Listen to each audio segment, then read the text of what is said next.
7,345 pounds, a barely used 2018 very nicely equipped J-Flight 29 RLDS dual opposing slide living room coming in on trade here at Haylett RV of Coldwater, Michigan. They liked it. They loved it. They wanted more of it. And they swapped it up, staying within the Jayco family, to an Eagle HT triple slide fifth wheel. So they liked what they saw here. They just wanted bigger, better, badder, and more of it. And boy, did they get it, and boy, are you gonna get something that is nice. So if we were in the Eagle HT version of this fifth wheel, the 27.5 or the HTX 27 SGX, that sofa would probably be a trifold sleeper sofa. And this camper could probably sleep 4 people. But the fact that it's not a trifold sleeper means that you can utilize not one but both of those push-back, comfortable lie-back recliners and still maintain an additional 3 people guest sleeping capacity for a total of maybe 5 people in here, depending on how big or small they are. So that's kind of one of those neat little, maybe accidental, but I'll take it, kind of secret weapons about the 29 RLDS J-Flight that you can get here at Haylett RV. So as you would expect from something late model like this, it is clean. It has not been used a great deal. This is very sharp. It's quite literally a fifth wheel living room brought down into a travel trailer segment. So it could possibly be half-ton towable and fits a whole lot of new budgets. It's an awesome rear living room couples camper. It just gives you windows all over the place. Some RVs have windows on the driver's side. Some RVs have windows on the back. Some RVs have windows on the campsite. This one gives you windows all over the place. So no matter where you're parked, you get to see whatever you want to see, and you can pull the shades on the rest. Kind of like the skylight up here. It lets in some of that extra natural lighting. You can just pull the skylight shade on that whenever you want. Now, you will note, too, that all the windows open for airflow, including the sofa side and rear recliner side windows, so you always get great light, great cross breeze in here. It's also worth noting that this is a taller brand of travel trailer. J-Flights are 6'9" tall to the ceiling panel versus a more common 6.5 foot tall to give you that extra comfort and living space. So from there, we can take a look over here at the dining arrangement. You've got this beautiful freestanding table and chairs. And sometimes people say, well, could you do a booth here on, in the new RV market when it's used? It's kind of is sort of more is what it is. I guess you technically could, but the backside of the booth would really be kind of blocky and obstructive and sort of hang out there in no man's land. But again, the windows that surround this thing are awesome, and having that nice hardwood dining set there to give you that easy, comfortable sort of visiting space is very welcome. The TV is angle mounted for easy viewing anytime. And below that, you've got an IRV DVD Bluetooth system that also has HDMI and USB plugs on the face. So if you do want to expand your entertainment beyond DVD or Bluetooth streaming off your, like your phone, for instance, you could plug in a Chromecast, or you could plug in like a satellite brain, and you've got a perfect little shelf to be able to do that. And I love the little extra storage in that cabinet there below. Speaking of which, that is one of the things that I think this floor plan doesn't really get the justice it deserves, because what you don't realize is really this is over here. This is sort of where the kitchen storage starts, is by the entertainment center.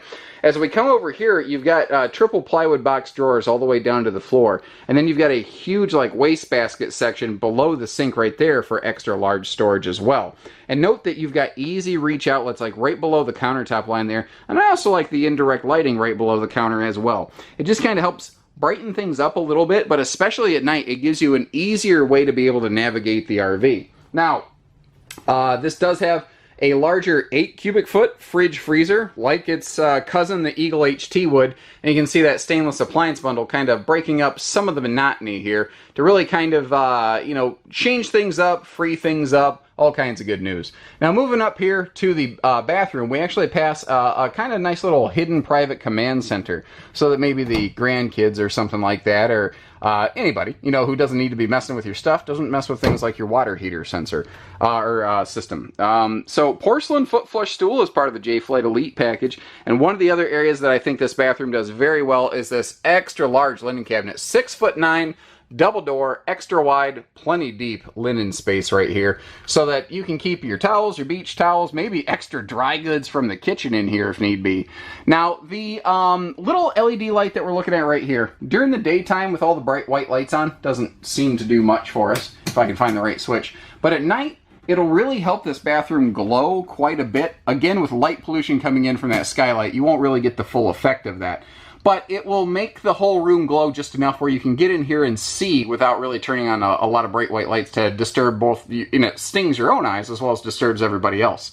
So taller ceiling means taller shower with skylight even. Plus we got the bigger radius shower here. And as we come down, pardon my umbrella in the sink. It was a little bit drizzly and I didn't want to put a wet umbrella on the floor. And I thought, well, a sink is a place kind of designated to be able to handle water.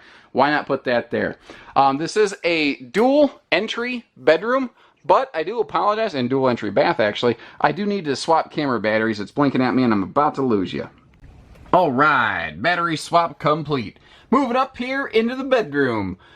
Pretty standard, generic bedroom setup in a no-slide travel trailer. It's just pretty much how they come around. Although I do think Jayco does a nice job of giving you a decent bedding set here. The previous owners had upgraded the original mattress, and what you get here is the 60 by 80 residential queen bed from the Eagle fifth wheel that they purchased, complete with, apparently they decided that the foam topper would stay with it. So, hey, that's nice. You guys are going to get to rest easy and sleep good here. You've got the same blackout shades here that we already kind of saw in the living room. Big open side stands for super CPAP friendliness. And we've got an easy lift bed here with, looks like they reinforced it below. In case you're a little bit bigger person, maybe you'll sleep better here, or perhaps they just wanted separated storage from the front to the inside. So of obvious note is the fact that this J-Flight has the fiberglass skin option applied to it. Most J-Flights have an aluminum skin on them. This has fiberglass. And it does not change the core construction of the camper. Like the walls and everything, they're still wood studded. It does not change the RV to aluminum skeleton. What changes here is the fiberglass skin is laminated to a double offset luan. So basically what you have here is a fiberglass skin with a 3/8 plywood sheet under it, wrapping around the trailer like a super suit of armor. And that's the whole purpose of it, is for hail deflection. Plus it looks cooler and it does clean easier. It also, however, does add some weight. Now, I think with the correct hitching and stuff, this still falls well within modern half-ton towability. But different things can vary, and I like people to know the truth and the reality of the situation.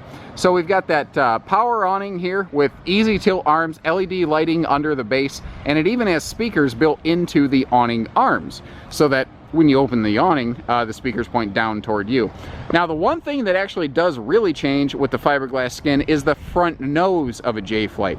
It actually does change from wood skeleton to a laminated front wall. That is just one of those oddball, interesting things that changes with it. I don't know if there's anything specially different, or if they just felt it was easier, or if they already had things jigged or what, but they do it. Larger 30-pound tanks and power tongue jack makes, getting the camper off the hitch and leveled simple and easy. You'll also see frameless windows go along with those fiberglass walls just to kind of really complete that look. This does have the J-Flight thermal package on it, which is more than just an enclosed heated underbelly. That's only where it starts. It adds extra layer of insulation into the roof. This always has insulated slide outs. That's another thing that all Jaycos do, even the basic J-Flight SLXs. Like, there's one with a slide out right over there, way off in the distance. Not that that helps you, but all J-Flights have insulated slide floors. All Jaycos with slides have slide floor insulation, actually. But the underbelly, it has extra layer of insulation and forced air heat ducting so that you can, really extend your camping season. Now, one thing I note on here is that it looks like they maybe have swapped out where the power cord hooks up to something that is like detachable, removable. Maybe that worked better for them. This does have black tank flush and outside utility shower. We have Goodyear Endurance radials on here, rated for 87 miles per hour at 80 psi. That's a best-in-class feature, American sourced, with galvanized steel wheel wells above that for protection. There's a more ride suspension system on here, which I think they may have had to have done a special upgrade on that, because that's no longer part of the J-Flight Elite package that you see here. Next to the spare tire, just below the bumper, you will find a 2-inch receiver hitch, so that if you do choose to add a little cargo accessory rack, or let's see, a small generator carrier, or a bike rack even, you can do so very simple and easily without worrying about like screwing up or overloading your structure on this. Now your slide side windows will open for airflow. You've also got all LED tail and marker lighting for longevity, safety, easy peace of mind. And the roof, like the rest of the camper, looks pretty darn good. All original factory sealant and everything in play here. This thing hasn't been around long enough to have any problems with it. Although I do see good preventative care and upkeep, like the previous owner went through. They saw a little spot that they questioned, so they just touched it up, which is what you're supposed to do. And it does look like they did upgrade the fan in the bathroom to a nicer max air vent fan with cover here. So I guess I could say that there is one spot where it does not have original factory seals. And they were obviously good about keeping clean. They must have had some sap or something on the roof that they scrubbed off here, but the fact is they did it. They were on top of it. Literally, we're on top of the camper. These are the jokes, people. This is the best I got today. Front termination strip looks good. Everything looks good. You look good. I feel good. I think that was a song. I feel good. Anyway, so give us a call, whether it is new or used. Economy to excitement. Hitching, pieces, parts, trades, financing, truck and trailer, package deals, RV delivery, and everything between. We do it all at Haylett RV. So, take care, stay safe, have fun, and happy camping, everyone. Hope to see you soon.